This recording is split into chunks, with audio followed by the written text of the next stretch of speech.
So this came from Maryland, and this guy here, he actually has a YouTube channel. I think it's called, I wrote down here, Whitetail Obsessions Outdoors. Um, he killed that buck on his right side there. You can see when he was 14 years old, and it was like the way the story plays out is him and his dad killed it. It sounded like opening day of gun season. Took it to the taxidermist, and then a couple days later, the taxidermist called him and said someone had broken into his taxidermy shop and stole his rack from him when he was, and this was 14 years ago. The taxidermist kind of said, I always lock the racks up, and for some reason, last night I didn't. Someone came in and stole it from him. Sounds like they called the police right away, and it was during Christmas when that happened.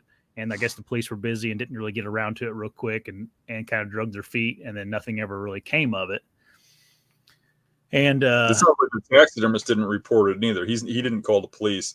He called the kid and told the 14-year-old that it was stolen, which seems a little bit suspicious to me, because if my place got broken into and something got stolen, especially if it was a client, the police would be the first thing I would call.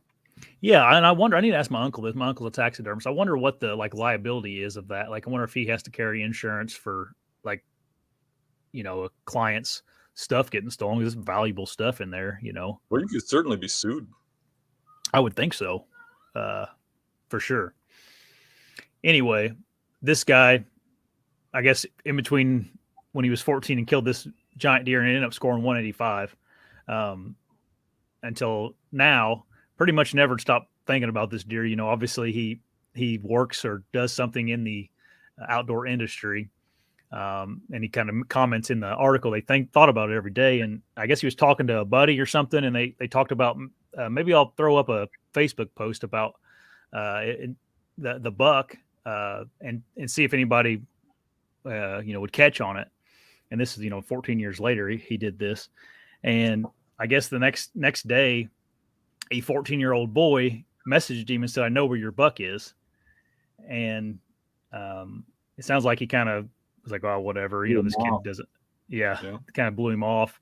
And then I guess a couple of days later, the kid messaged him again and had a picture of the buck, the mount. Actually, he said the kid messaged him back and said something to the degree of I know where your buck is, like a second time.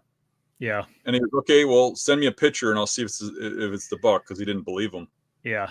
And so he almost blew that kid off, but the kid did go to the place and take a picture of it and then posted it on that page or whatever it was where he set it up on Facebook. And then obviously that deer, you couldn't mistake that for another deer. No. And it was like 30 miles away from where this guy lives, hanging in a gun shop. He called the police as soon as he saw the picture. Called the police. It sounded like it took a while for the police to get to him, and then he finally got a police officer that was a hunter that kind of realized like what that buck would mean to a hunter.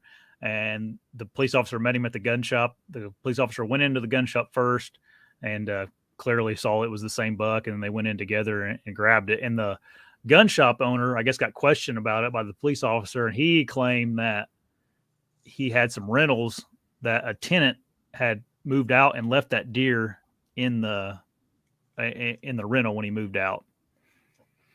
I don't know if there was ever really a final say on what actually happened, but this guy that got the buck stolen took it back to the taxidermy shop, and I guess the guy wouldn't come and look at it, or kind of when he saw he had the buck, he wouldn't come outside or talk to him.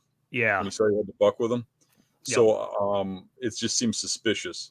Yeah, I mean, like, if I was the taxidermist, even if the kid blamed me for stealing it or whatever, if I saw the kid out there with the buck, I'd be like, oh, he got his buck back. Awesome.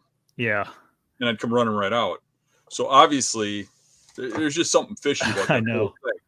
But what does get me is, I would imagine for the most part, most of the investigators weren't real good hunters or weren't into hunting. Yeah, they could care less. What buck means, a buck that size from that area, because there was no follow up on this or anything. I mean, there should have been. They should have found out who was the rentals before that moved out and left this deer here. Tracked them down. They should have been interrogated. They should have interrogated the taxidermist. It sounds like none of that really took place. No. That the kid had to do all his own work to get his buck back. Right. But kind of a crazy story, though.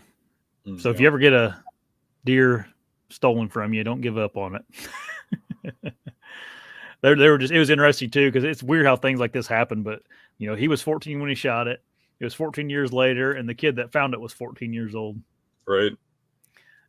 Just seems like weird stuff like that happens all the time. Hey everybody, if you like the channel, make sure you subscribe right here.